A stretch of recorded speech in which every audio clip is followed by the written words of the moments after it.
Hello everyone. Next, we'll explore the strategic framework of sustaining innovation and disruptive innovation, also known as Christensen's strategic framework. This is because disruptive innovation was introduced by Professor Christensen. Professor Christensen is quite renowned. He wrote book The Innovator's Dilemma. The book features a well-known diagram. This diagram, in fact, you'll see society's needs.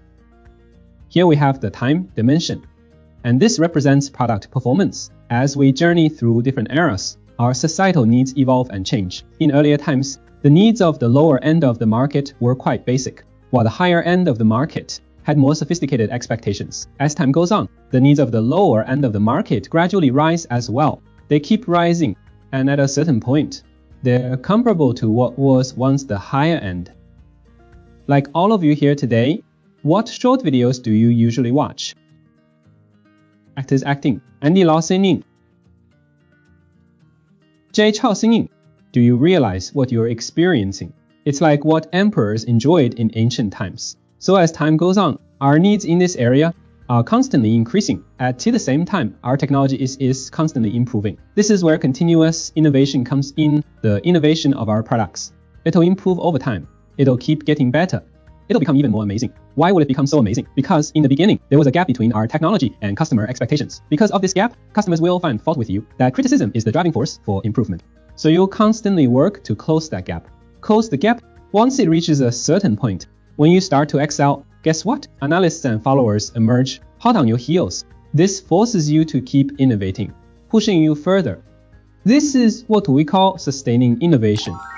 Driving progress, but is it possible that some tiny, overlooked thing, he was in some obscure little corner working on something small, when suddenly he emerged like a skyrocket? He had been addressing a niche need of an underserved group working on product R&D or creating some kind of prototypes, and then he suddenly met the needs of this group, and very quickly he surpassed the existing innovation, achieving something truly remarkable. This type of innovation is known as disruptive innovation. Typically, sustaining innovation doesn't drastically alter the social order or user habits.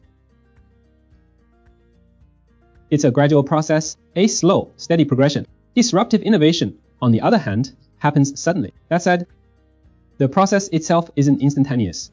It doesn't just appear out of the blue. Before rising to prominence, he spent a lot of time building up. Then, after building up to a point, it suddenly takes off. That's disruptive innovation. So, you'll find that disruptive innovation isn't very noticeable at first, but at a certain point, it has already, in just a short time, it has already met your needs. And even after a bit more time, it has far surpassed everyone's expectations. That's why disruptive innovation has the power to change user behavior worldwide. By building a new value network,